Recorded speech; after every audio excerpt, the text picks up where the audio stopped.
everybody. To another video. I know it's been a little while. Just had a couple surgeries to do, so that's why I've been out. But we're back now, and we're back with some fatphobic shit. It's gonna be fun. So I think I have 3 videos here that we're gonna go over.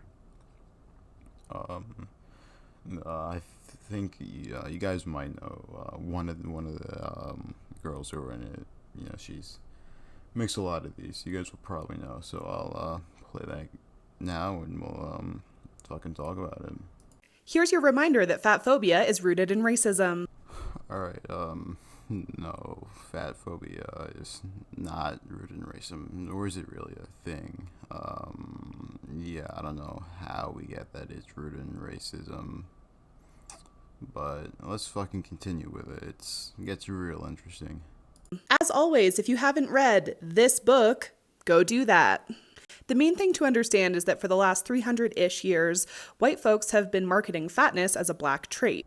Alright, I've literally never heard that my entire life. Not once have I heard someone say that being fat is a black thing and being skinny is a white thing. I've never heard that at all. So, I don't know where she's getting that from. It sounds like some made up fucking bullshit to me. I've heard of being fat and being unhealthy and skinny being healthy, but never fat being a black thing, and never skinny being a white thing. Then she goes on to explain why, and the things that she says about, like, how one is controlled and the other's not. It's fucking weird. So here, we'll continue with this. And this is regardless of whether or not black people individually were actually fat. That was irrelevant. The message they spread was that black women specifically were ravenous and uncontrollable, and these barbaric traits made them fat. On the flip side, thinness was marketed as a white trait. Again, regardless of whether or not individual white people were actually thin, that was irrelevant. And that's what I'm talking about. She says uncontrollable. I've never heard this. And she says the past 300 years. You know how much shit has happened in the past 300 years? It's incredible. Like, within 100 of those years, we had both fucking world wars, Vietnam War, and the Cold War. Just name a couple. And it's just crazy how you could say past 300 years, but you can't show me it today. You know, maybe you go back a while ago, maybe, I don't know, but now I don't see it anywhere. Generally nowhere do I see fat being black means you're gonna be fat, and being white means you're gonna be skinny. I don't see that fucking anywhere. So I just don't get it. It makes no sense to me. She based everything off this book, but can't actually show you. She just says, well, pick up this book and it will tell you everything, but it won't give you examples of when it happened. It will just tell you. You just gotta believe the book, the all-knowing book. So yeah, we'll continue with it, but her claims make no sense. She can't show you. She just says the book tells you. It just makes no sense to me. The idea was that white women specifically were refined and restrained, and this led them to having delicate, thin bodies. Over the years, these messages have become more subtle, but even today, they are still very prevalent in conversations around race, health, capitalism, and poverty. Really, capitalism? How does capitalism get thrown into every argument? It's the same people. It's the same people who say everything's racist, everything's fatphobic. It's the same people who also include that capitalism is horrible. Meanwhile, they're recording this shit on their iPhone, drinking their fucking Starbucks. But yeah, so she talks about how it's still talked about. No, it's not. I haven't heard anyone say that all black people are fat and all whites are skinny. What I have heard talked about is the obesity rate in the United States. And it is a problem. I think a lot of you would agree. The obesity rate is a problem. And that is what's being talked about, not how all whites are skinny and everyone who's black is fat. That is not being talked about. It's the obesity rate. And they're just putting them together to make it sound racist. That's what it sounds like. They're putting obesity in America and race together, so that if you try talking about obesity, you're racist. And this is a huge problem, because obesity is a problem, And the second you throw race in there, and then that you made that a horrible subject to talk about now. Because now instead of talking about health, you threw race into it. And now everyone's been calling racist because they don't want people being overweight. So yeah, she's wrong in every aspect.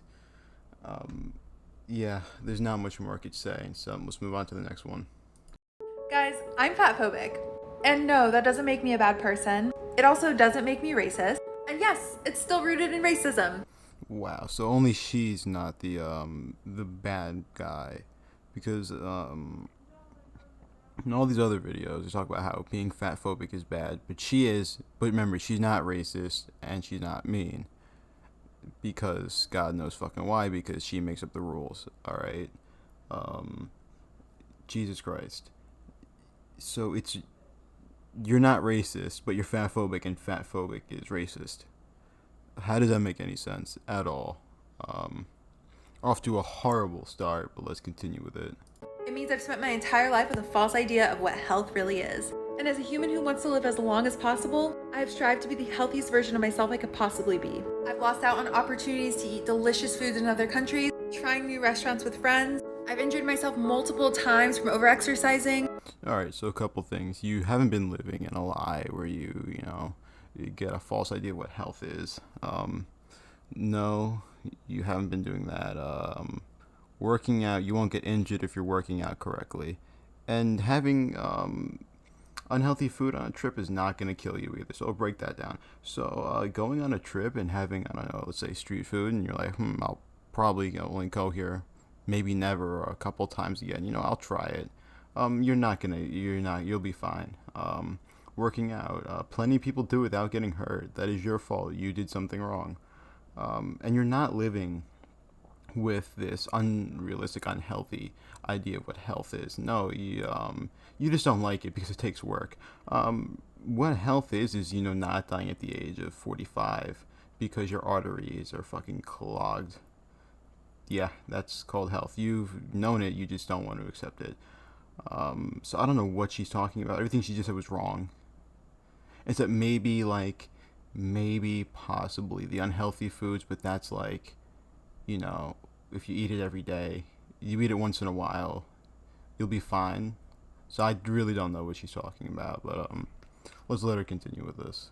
I've fallen prey to all of these fad diets that led me down a path of disordered eating, and now I'm in recovery for a second time for my eating disorder. All because I grew up in a society that told me one body is good and another body is bad, and that treats fat bodies in a way that I would never want to be treated. So I participated in a multi-billion-dollar industry to actively avoid looking that way. That is fatphobic. And although I have never discriminated against a fat body, I definitely hold prejudices against fat bodies. And those implicit biases come from internalized fat phobia. The fear of fat bodies and the idea that fat bodies can't be healthy is not supported by research. It is a social construct that has been repeatedly refuted. So I do get the eating disorder thing. That is a problem. Yes, but that's not for everybody. Not everyone has that problem. But society, you don't get mad at society. Society told you that you should be like person A and not person B, because person A will live a healthy, longer life. That's what society said. And you know what?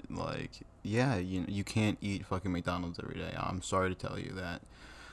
But you could just eat healthy. I don't think it's not that hard. Just eat healthy. Don't eat out every day. Start learning how to cook on your fucking own. There's healthier options. So the eating disorder, I get to a certain degree. Yes, you could definitely take it too far, where you're counting every single calorie and you're making sure that you burn off every single. You could definitely fuck yourself over if you look too much into it. But it's not a bad thing. You just don't look too much into it, and it's not society's fault for saying person A is healthy and person B is not. Be like person A. That's all society says. Society says be healthy and don't be obese. It's that simple. You can't keep blaming everything on society. I just don't get how you could say that it's society's fault, because society has shown this image of what people should be like. Yeah, they have. All right. They have. The thing is, what we had a while ago was this unrealistic. Like, I will say it was unrealistic. Everyone has a six pack, flat stomach. That's a little unrealistic. Like, if you want that goal, more power to you. More power to you. Do you want that? Perfectly fine, great.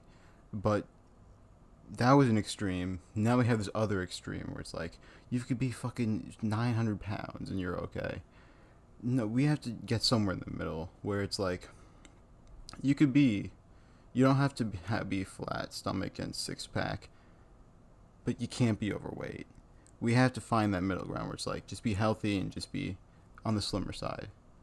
Not everyone's gonna look the same. I get that.